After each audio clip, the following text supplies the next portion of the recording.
Hello, everyone. Hope you're well, and I'm glad you are joining us for the 21 days.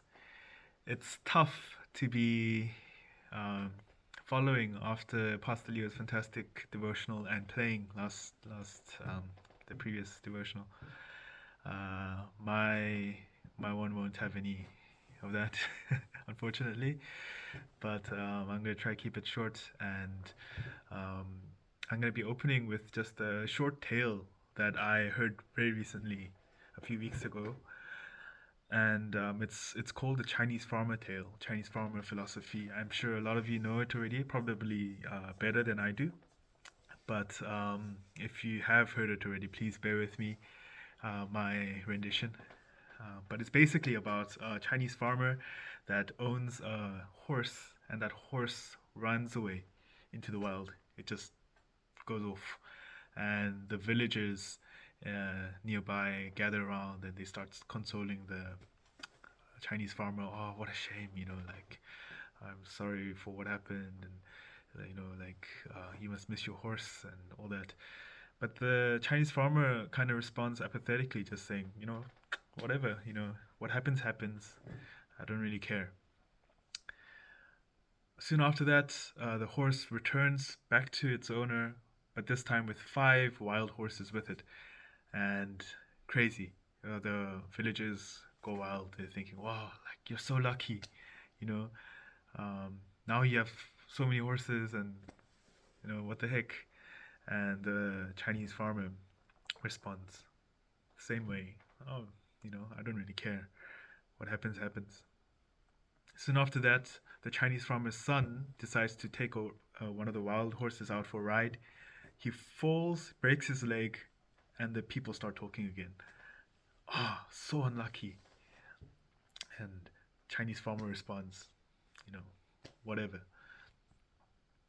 Uh, Soon after that, the Chinese army come to the village to take the young men out to war for conscription, but they skip over the son because the son has a broken leg, and the people start talking. It's like, wow, you're so lucky because of that horse that ran away, which brought the wild horses, and your son broke a leg because of that.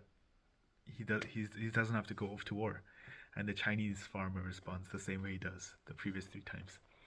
So I mean, it goes on and on. You get the point. It's basically saying, whatever good thing happens, it could turn out to be something bad.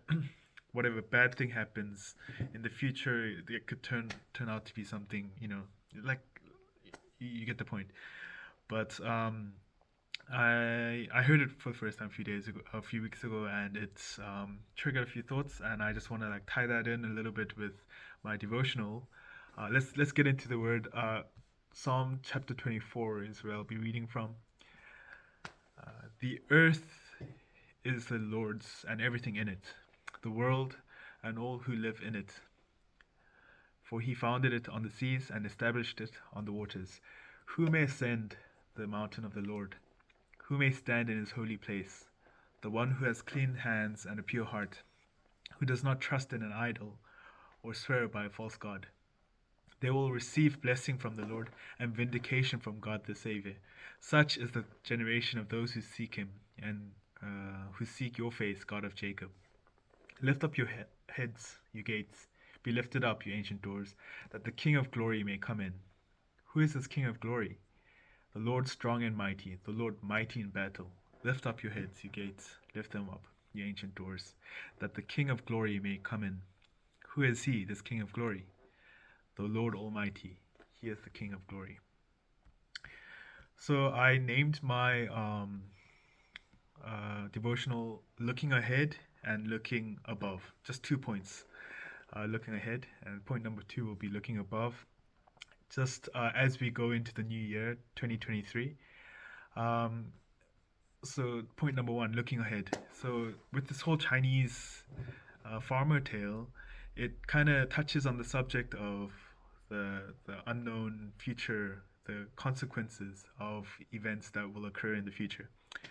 And I just want to ask a question to everyone, um, for us to just reflect on is like what is in the core of our heart that determines how we feel about something that will happen in the future. Um, what in our hearts makes us feel peace? What stresses us out? What gives us anxiety? Um, what makes us feel a certain way about something that will happen in the future? So, for example, like, is it because I want to feel safe? Like, I base everything off how safe I feel, or how loved I feel, or how recognized or respected I feel, or um, how you know comfortable I feel. Um, and I think this all of us feel this. I think, but with this Chinese farmer tale, we don't know if he was Christian or not, right? But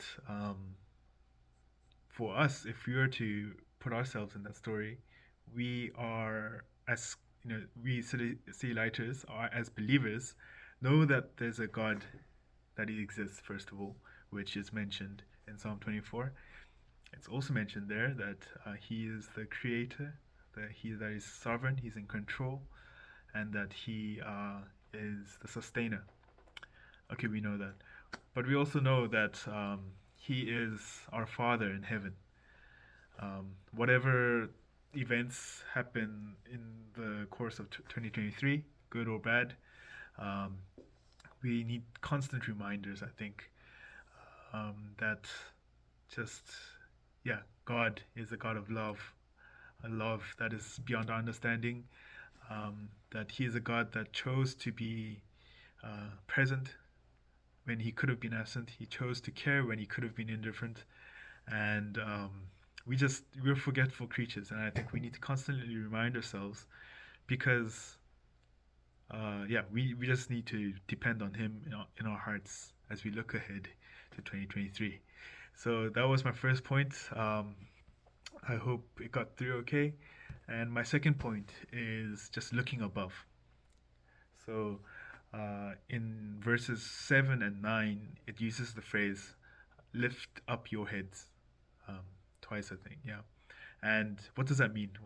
Let me ask you, like, what do you think lifting up our heads means in this context? Uh, is it literally lifting up my head? Is it figurative? Is it, like metaphorical? But one idea I have is that it's just a response and a kind of application for what was said in the previous verses. And in the previous verses, it describes God, right? So it's just a response to a description of God. And I think I think that's just if you can just imagine like the opposite of lifting up my head.